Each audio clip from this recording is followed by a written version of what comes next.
AP CM Chandrababu పేషీలోకి మరో కీలక IAS రాబోతున్నారు. యూపీ క్యాడర్ కు చెందిన ఐఏఎస్ ఏవి రాజమౌళి సోమవారం రిపోర్ట్ చేయనున్నారు. ఆయన డిప్యూటేషన్ కు అపాయింట్మెంట్స్ కమిటీ ఇప్పటికే గ్రీన్ సిగ్నల్ ఇచ్చింది. రాబోయే 3 ఏళ్ల పాటు ఏపీలో పనిచేసేందుకు అనుమతిని ఇచ్చింది.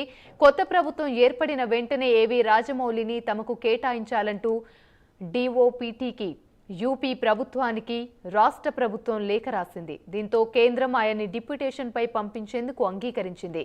2003 బ్యాచ్ కు చెందిన రాజమౌళి గత టీడీపీ ప్రభుత్వంలో 2014 నుంచి 19 వరకు రాష్ట్రంలో డిప్యూటేషన్ పై పనిచేశారు. చంద్రబాబుకు అత్యంత సన్నిహితంగా ఉండే ఆయన సీఎంఓ కీలక బాధ్యతలు నిర్వర్తించారు.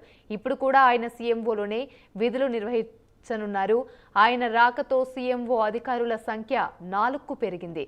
ప్రస్తుతం సీఎం ముఖ్య కార్యదర్శిగా ముద్దాడ రవిచంద్ర, సీఎం కార్యదర్శిగా ప్రద్యుమ్న, అదనపు కార్యదర్శిగా కార్తికేయ మిశ్రా విధులు నిర్వర్తిస్తున్నారు. 4వ అధికారిగా రాజమౌళి విధుల్లో చేరనున్నారు.